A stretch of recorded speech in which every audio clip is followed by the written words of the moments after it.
Guys, Assalamualaikum, Namaskar, Sat Shri Akal. It's me Mifta. Welcome back to my YouTube channel. First of all, happy Diwali to all of you. So, আজি যেহেতু Sunday ঘৰতে আছো এনেহ'লেতো সদায় কলেজত থাকোঁ চ' ভাবিলোঁ যে আজি এটা ব্লগ বনাই দিওঁ যিহেতু চব আহিছোঁ এটা ঘৰত কালি ব্লগটো দেখি গম পাইছে বাৰু চ' প্ৰথমতে ফ্ৰেছ হ'লোঁ ফ্ৰেছ হৈ গৰম পানী এগিলাচ খাই এতিয়া বনাব লৈছোঁ ব্ৰেকফাষ্ট আমি বনাব লৈছোঁ শ্বৰ্টকাট ষ্টাইলত বাৰ্গাৰ যেতিয়া বহুত মানুহ হয় আৰু কম টাইমত বনাবলৈ বিচাৰে তেতিয়া আপোনালোকে এইটো ৰেচিপি ইউজ কৰিব পাৰে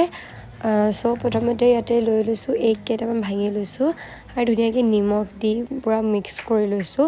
আৰু এইফালে টাৱাত তেল গৰম হ'বলৈ দি দিছোঁ আৰু ইয়াত দি দিলোঁ এতিয়া এগখিনি কিন্তু আমাৰ বাৰ্গাৰ বনাম পাঁচটা কিন্তু তিনিটা এগ ইউজ কৰিছোঁ যেতিয়া বেছিকৈ বনাব আপোনালোকে তেতিয়া এইটো ট্ৰাই কৰিব পাৰে এনেকৈ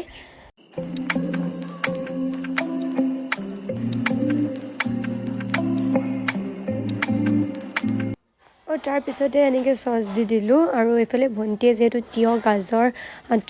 পিঁয়াজ আৰু বিলাহী শ্লাইড কৰি আছিলে চ' তাৰপিছতে এইখিনি দি দিলোঁ চবৰে ডিমাণ্ড আছিল যে তিয়ঁহটো বেছিকৈ লাগে চ' অলপ তিয়ঁহটো বেছিকৈ দিলোঁ আৰু তাৰপিছতে দি দিলোঁ ইয়াতে গাজৰ এনেকৈ গাজৰখিনি দিয়াৰ পিছত টমেট' দিলোঁ ইয়াত আৰু তাৰপিছতে পিঁয়াজ দিলোঁ পিঁয়াজটো বোলে চবেই কমাই লাগে মৰ্ণিং টাইম সেইটো কাৰণে চবকে অলপ কমাই দিলোঁ পিঁয়াজ বেছিকৈ নাই দিয়া আৰু তাৰপিছতে অলপমান চাট মছলা দি দিছোঁ তাতে অলপমান টেষ্টটো আহিবৰ কাৰণে আৰু তাৰপিছতে আমাৰ ৰেডি বাৰ্গাৰ তাৰপিছতে এইফালে মামাই কৰিলে ৰবক টেঙা ভৰ্তা আৰু কমলা ভৰ্তা চ' অলপমান ভৰ্তা খাই মেলি গ'লোঁ গা ধুবলৈ আৰু গা ধুই আহি অলপমান মইশ্চাৰাইজাৰ লগাই লৈছোঁ যিহেতু এতিয়া ঠাণ্ডা আহিলেই ন মইশ্চাৰাইজাৰটো খুবেই ইম্পৰ্টেণ্ট আৰু ইয়াত দেখিছেনে বাতিয়েদি কি কৰি আছোঁ ইয়াতে মই ভাত বাঢ়ি আছোঁ অলপমান এট্ৰেক্টিভ কৰিবলৈ কমেণ্ট কৰি জনাবচোন কোনে কোনে এনেকৈ ভাত বাঢ়ি খাই ভাল পায় আৰু এয়া মই ভাজি লৈ লৈছোঁ আৰু ইয়াত আছে বেঙেনা ফ্ৰাই আৰু ইয়াতে কিবা শাক ভাজি আৰু মাছ ক'ত গৈ আছোঁ ক'ত গৈ আছোঁ কৈ দিয়া কোৱা আমি দিৱালী চাব গৈ আছোঁ কৈ দিয়া আমি দিৱালী চাব গৈ আছোঁ এতিয়া আৰু খাই বৈ অলপমান ৰাস্তালৈ ওলাই আহিলোঁ যিহেতু দলংটো প্ৰতিবাৰে খুবেই ধুনীয়াকৈ চাকিৰে সজায় এতিয়াও এয়া প্ৰিপেৰেশ্যন চলি আছে তাৰপিছত ঘৰলৈ আহিলোঁ ঘৰলৈ অহাৰ পিছত অলপ টাইম শুলোঁ তাৰপিছত মামাই ক'লে যে ব'ল ওলাই যাওঁ চবেই আৰু এয়া চাওকচোন ধুনুৰ নাচ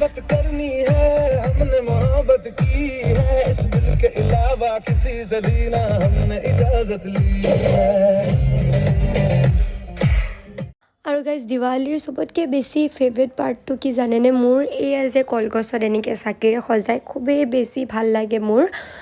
চ' ওলাই আহিলোঁ চাবলৈ আৰু এই বৰবজাৰৰ ফালে আহিলোঁ খুবেই ধুনীয়াকৈ সজাইছে আৰু পিছত ঘূৰি মেলি গ'লোঁ সৰ্বগাঁও ফালে যিহেতু প্ৰতিবাৰেই সৰ্বগাঁও ফালে খুবেই ধুনীয়াকৈ সজায় আৰু প্ৰতিবাৰৰ দৰে এইবাৰো খুবেই ধুনীয়াকৈ সজাইছে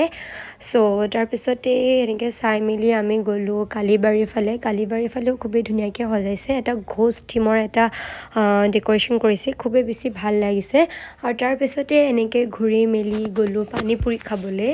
যিহেতু পানীপুৰি লাভাৰ হয় মেণ্ডেটৰী হয় পানীপুৰিটো তাৰপিছতে পানীপুৰি খাই মেলি আকৌ ঘৰলৈ আহি খালোঁ এসোপামান লেজ গোটেই সোপাই আৰু তাৰপিছতে আকৌ ব'মৰ উৎপাত ষ্টাৰ্ট চবৰ মই কিন্তু একো ফুটাব নাজানো মোৰ খুবেই ভয় লাগে মই অকল এইটো ফুটাম ভয়কৈ আৰু এইটো প্ৰথমবাৰ দেখিছোঁ দেই মই চ' এয়া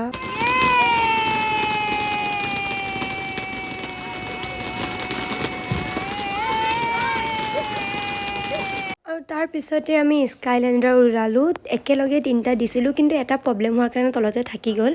খুব ধুনীয়া লাগিছিল আৰু তাৰপিছতে ঘৰলৈ উভতি আহিলোঁ আজি ভিডিঅ'টো ইমানখিনিয়ে ভাল লাগিলে লাইক কমেণ্ট শ্বেয়াৰ আৰু ছাবস্ক্ৰাইব কৰিবলৈ একদম নাপাহৰিব বাই বাই